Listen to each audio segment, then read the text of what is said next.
Qareenada u doodaya dowladda Kenya ee dhinaca badda ayaa ka dalbaday maxkamadda sare ee dalkaasi inay laasho go'aamada kama dambayska ah ee ka soo baxa maxkamadda cadaaladda ICJ. Maxkamadda sare ayaa laga dalbaday inay laasho go'aamada kama dambaysta ah ee ka soo baxa maxkamadda caalamiga ah ICJ kaas oo u dhaxeeya muranka badda ee u dhaxeeya dalalka Soomaaliya iyo Kenya. Sidoo kale dhawaan maxkamadda cadaaladda ICJ waxa ay sheegtay in dib loo furi doono kiiska badda ee muranka u dhaxeeya dalalka Soomaaliya iyo Kenya. Maxkamadda ayaa sheegtay in la furi doono 9 bishii September ee sanadkani isla markaana laga dhageysan doono labada dal ee Soomaaliya iyo Kenya hadalka ay la yimaadaan maxkamadda cadaaladda ICJ. Soomaaliya ayaa la filayaa inay hortagto 9 bishii September iyo 12 bisha September. Sidoo kale Kenya ayaa la filayaa inay hortagto 11 December ilaa 13. Dowladda Kenya ayaa muddooyinkii ugu dambeeyay niyad xoogan ka muujisay kiiska kama dambayska ah ee muranka badda ee muddooyinkii dambe ka taagnaa maxkamadda cadaaladda ICJ. Dowladda Soomaaliya ayaa ku adkaysatay in taaka ka mid ah biyaheeda aysan gorgortan kala geli doonin dowladda Kenya.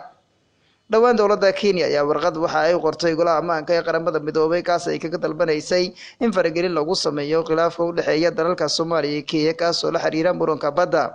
Xogayaha guud ee qaramada midoobay Antonio Guterres ayaa si aan toos ahayn ula hadlay guddiga joogtada ah ee golaha ammaanka ee qaramada midoobay waxaana uu sheegay in loo baahan yahay in la dhexdhexaadiyo dalalka Soomaaliya iyo Kenya, balse Antonio Guterres ayaan sheegeen in laga dhexdhexaadin doono muranka badda maadaama Soomaaliya ay hore wacd ay ugu martay in taaka ka mid ah biyaheeda ay gorgortan kala geli doonin dowladda Kenya.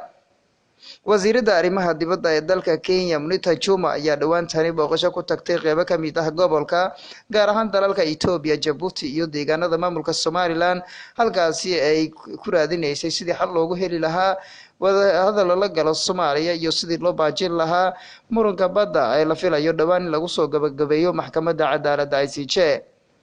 Munita Juma ayaa waxa ay la kulantay madaxweynaha dalka Djibouti Ismaaciil Cumar Geyle waxaana ay ka dalbatay in uu soo farageliyo muranka diblomaasiyadeed ee u dhaxeeya dalalka Soomaaliya iyo Kenya iyo sidii loo baajin lahaa muranka badda dhawaan la filayo in lagu soo gabagabeeyo maxkamadda cadaaladda ICJ.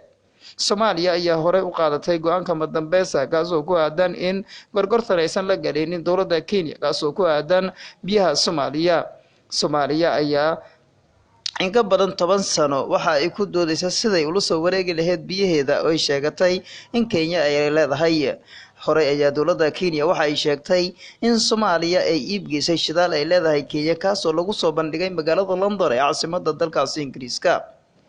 Isku soo wada duubo